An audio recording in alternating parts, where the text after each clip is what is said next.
What's up, guys? This is Gordon Said So with your host, Gordon. I'm so happy I picked that name. I absolutely adore it. Today, our video is Top 10 Shakespeare Facts Your English Teacher Got Wrong. I know, based on the name of the show and my personality, you would think this guy doesn't know anything about anything. Well, you'd be correct. But in this instance, it's not about what I know. It's about what author James Shapiro knows.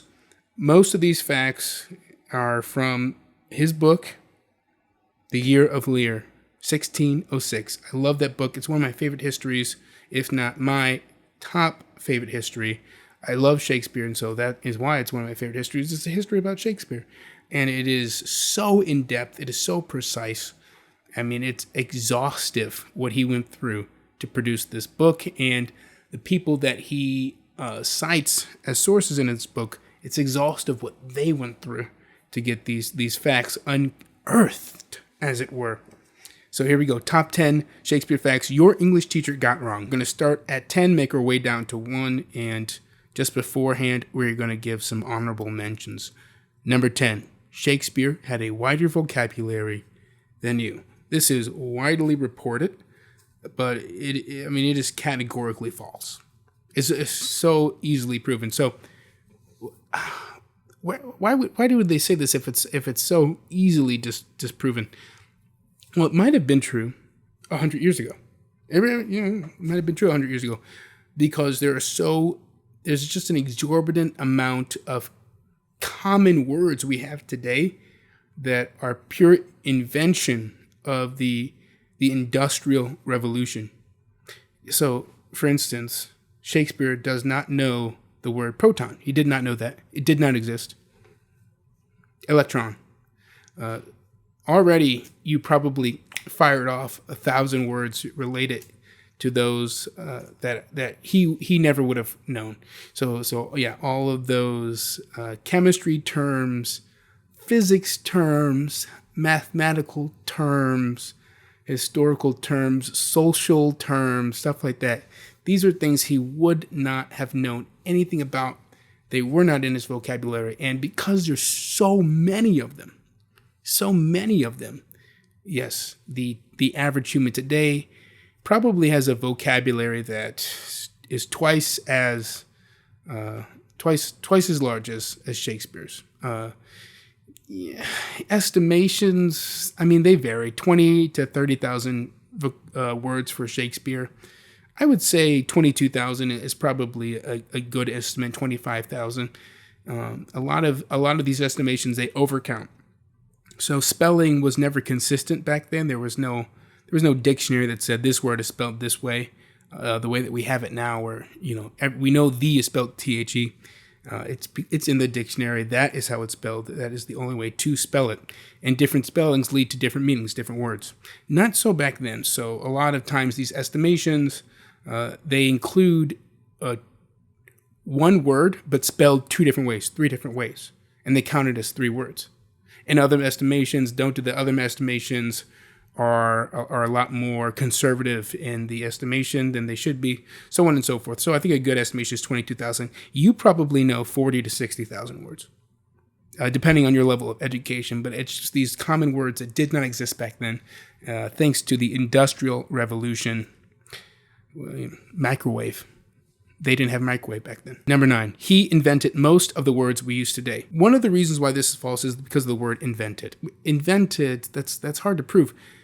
It's the first time these words appear in print, so perhaps he made them up, or perhaps it was made up by everyone, and it was just spoken, and no one had written it down yet, and he just was the first to put it in writing. Perhaps it was developed by everyone in his society, not by him. We just don't know, but they were the first time they appeared in print.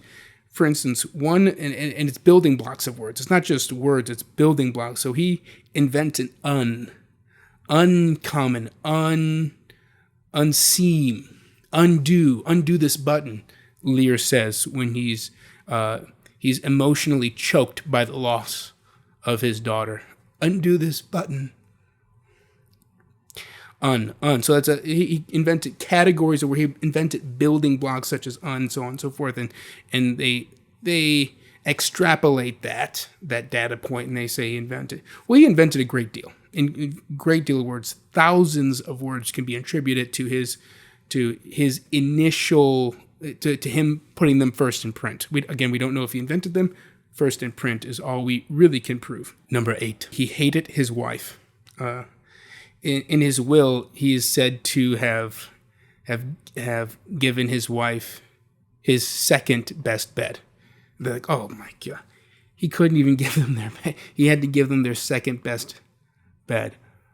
Well, their first best bed back then, and this is hard to prove, hard to determine, but the educated guess is that the first best bed, the best bed, was not a bed that they slept in, that anyone of the house slept in. It was a bed reserved for someone who would stay the night, a friend, a traveler, a family member who wanted to stay the night at your house.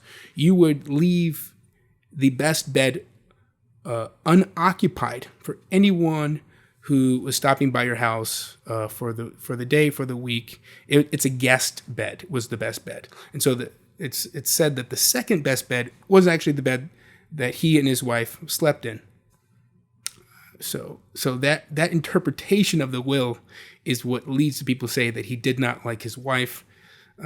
He might not have liked his wife, but the will is not sufficient evidence to suggest so, especially his gifting of his second best bed to his wife, because we believe it's the bed that they shared in their marriage. Number 7, Hamlet was performed in its entirety. There's a couple of things I have to address in order to debunk this one. Hamlet was performed in its entirety. What is the entirety of Hamlet? Because we really don't know what the entirety of Hamlet is. These plays were not printed the way they're printed now. If I write a play, it gets published, it gets printed. It is what it is. Okay. If I want to do a second edition, the publication would call that, whatever the name of the play is, second edition. These plays were not published this way. They were constantly being written, constantly being edited and performed. As they're being written, they're also being performed. So as they're performing, he's saying, "Oh, I don't need this scene. I don't need that scene," and he's writing scenes that may never get performed. He's writing in perpetuity without publishing. It's a living, breathing thing. The play back then, plays were just living and breathing, and they were not stagnant. They were not cut and dry. They were not pressed into paper and just were what they were, and that's the text. It's always that. No, they're constantly changing. So what is the entirety of Hamlet? We really don't know. We don't know what he performed, what parts of Hamlet were performed. It's likely that he just wrote sections just as a writer, just for fun, that he never intended to perform, that were never performed. Also, and here's how we know for certain that it was never performed in its entirety. Work was necessary by the entirety of the population of the world. You had to work, you had to earn money, you had to be a participant in society, otherwise you would be a street vagrant and you would quickly die of starvation. You really did have to work. And the workday could start as soon as the sun rose, even before the sun rose. You'd be awake, you'd be getting to work. Not the way we do it now. We get to work at like 8 or 9 a.m. This is not when the sun rises. They started work at dawn, and when the sun went down at night, that was it. There were animals out there. There's bear baiting next door to the globe. They can't just go walk home at night. So there are limitations to how long you can stay out. Well, the workday ends at what, 3 p.m.? Okay, so they have until about 5:30 before they have to go home. So Hamlet cannot go on for longer than 2.5 hours. Because if it did, guess what? All the patrons would leave. They would go home. They're not staying out late. They're not staying out past sundown. A bear could eat them. A wolf, anything out in the wild could eat you. There are real animals out there. You do not have the protections that you have nowadays in the U.S. There is, in the entirety of Hamlet, whatever that is it could have been 8 hours long. Do you really think that they performed for 8 hours long? No, absolutely not. It would have been pitch black. Everyone would have been asleep. There's absolutely no way. It's totally false to suggest that they performed the entirety of Hamlet. They say that as a criticism to people making cuts to Shakespeare. It's a totally unjustified criticism. Shakespeare made cuts to Shakespeare because it would be totally unrealistic to perform a play for longer than 2.5 hours. Number 6, peasants sat in the pit, and only the nobility were allowed to enjoy the rest of the seating in the Globe Theater. This is easily debunked with numbers. So the population, the seating capacity of the Globe was about 2,000. That's roughly the population of where Shakespeare grew up, Stratford-upon-Avon. That's where his home was. In London, the population, I'm guessing 200,000. I'm guessing that's a rough estimate. How many nobility were there? Well, there was between, I want to say 600 to 800, probably about 700 nobility at the time that Shakespeare was performing his plays. And this is actually an increase from what it used to be. One of the Queen's military leaders was doing his best to knight more and more men, create more and more nobility, because he had a desire to perform a coup, to overthrow the Queen. And so he was quite liberal in his knighting of men. He just was knighting. He just was vastly increasing the number of nobility in the UK. Well, 700. Okay. Well, what do the noblemen do? Well, the nobility, they're kind of like policy enforcers, kind of like what we think of police as. Okay, so they have a job to perform, and there's not 2,000 of them. Okay, the seating capacity of the Globe, even as a liberal estimate, more than doubles the number of nobility in the UK. So how is it possible that only the nobility were allowed to sit in the 2,000 seat theater? Well, it's not. It wouldn't even be sustainable, because in order for Shakespeare and his troupe, the King's Men, that's one of their names. They have other names, but under King James, it was the King's Men. How would it even be possible for them to sustain only seating less than half of the capacity of the Globe? Well, it wasn't. They had to fill up the house. They had to sell every seat in the house. I think some 25 nights a month in order to be sustainable, in order to turn a profit.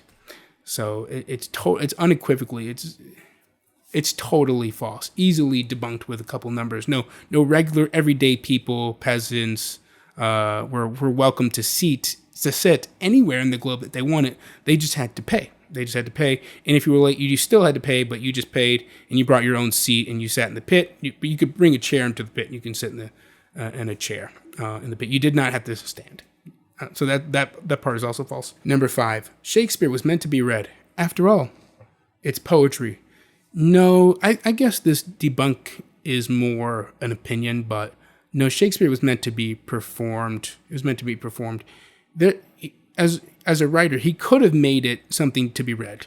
I think Shakespeare had the ability to make it an enjoyable read, but there's no description of what the characters are doing, the actions that they're performing. It's actually hidden within the dialogue, within the text. The actions are hidden, and someone who's not trained to glean the actions being performed from the dialogue, they're gonna miss that. They're gonna overlook all of that. They're not gonna get the full story. They're gonna be totally confused and not know what's going on. And that is what most people experience when they're reading Shakespeare in high school. Is they have no idea what's going on. There's no stage directions. There's like 1, 2, 3, 4 stage. There's not a lot of stage directions. Okay, it's all in the dialogue, but you have to be trained to pull that out. So it's meant to be performed. The actors are trained to interpret their actions from the dialogue. And so the trained professionals perform that for an audience, and the audience gets the full weight of Shakespeare's text when enjoying it as a performance, not when reading it. So I would argue that it's not meant to be read, it's meant to be performed. So if you want to teach it in school, at least take your students to see a performance. I know that that's costly and that's unrealistic, but that's the way it's meant to be consumed. as a play, as a production. Number 4, Shakespeare wrote an iambic pentameter. Well, this is true. So debunking, I'm not going to debunk it. I'm just going to explain more of that it's not totally, it's not the full story. Yes, he wrote an iambic pentameter. Iambic pentameter being, iambic being unstressed, stressed. Okay, that's that coupling, unstressed, stressed, da-da, da-da, da-da. It's equivalent to a heartbeat, synonymous with a heartbeat. To be or not to be, unstressed, stress, unstressed, stress. And you have 5 meters of that. So that's a meter, the unstressed stress, that's 1 meter. You have 5 meters of that, that's pentameter, 5 meters, iambic pentameter. So 5 meters of unstressed, stressed. So yes, he wrote an iambic pentameter, but he also wrote a trochaic quadrimeter. So he didn't only write, it's not 100% iambic pentameter, and some of it isn't even in verse. Number 3, and this one, this is going to be a shocker, but Shakespeare's name is Shakespeare. What do I mean by that? I'm not talking about pronunciation. There are definitely some linguistic scholars who can do their best to backtrack and try to figure out how they spoke back then, how they pronounced things. So Shakespeare is potentially how it was said, and I'm not even saying it correctly. You'd have to listen to, so they call OP original pronunciation. You'd have to listen to someone who knows how to speak in OP fluently. You can look those videos up, but I think it's like Shakespeare or something like that. But I'm talking about written. Written, Shakespeare's name has never appeared written the exact same way twice, historically. Now, modern times, yes, we write it the same way every time. In the UK, they do not write, they don't spell Shakespeare the way we spell Shakespeare. It's mind-boggling. Well, the UK spells a lot of things differently than the US, so that's not too mind-boggling. But moreover, Shakespeare himself, we consider 6 historical samples of writing to be legitimately Shakespeare's own signature where he's writing his name. And every time that he's written his name, which is 6 times, it was different. He spelled it differently every single time. And I think it's like some 70, I think it's like 76 or so recorded spellings of his name. And I mean, there's so many different variations. Why we landed on Shakespeare, the way we spell it now, I don't know. Maybe just linguistically they thought that this is how we would spell it today based on how we're saying it. Number 2, and this is one of my favorite ones. Women were not allowed to perform Shakespeare. This is partially true. In London, they were not, it was against the law, I think it was against the law, for women to perform in plays. You gotta remember, plays were a relatively new thing in this age, post-Dark Ages. The plays that were in the last 100 years, or 100 years prior, that were coming out, they were morality plays. They were religious plays, Christian plays,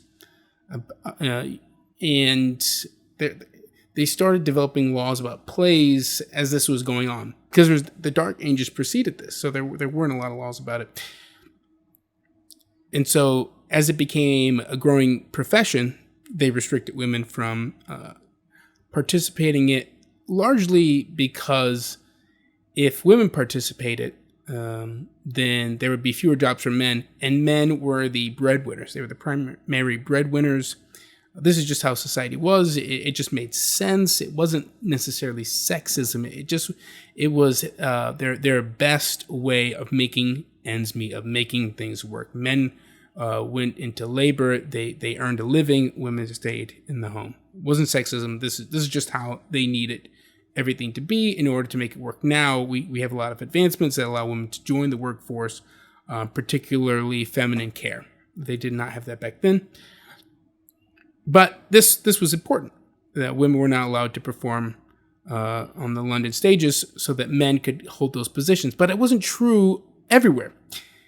In fact, In Spain, as Shakespeare's plays became available there, as they were being translated, women were perfectly allowed to perform in Shakespeare's plays. So internationally, yes, women at the time were performing Shakespeare, just not on the London stage. And moreover, at court, the court was the monarch's chance to indulge in the arts and culture of the time. So at court, there sometimes he would have celebrations. He or she, Elizabeth and King James, at court they would have celebrations, weddings, whatever it was. But at court, this is their way to indulge in the artistic, the cultural revolutions of the time.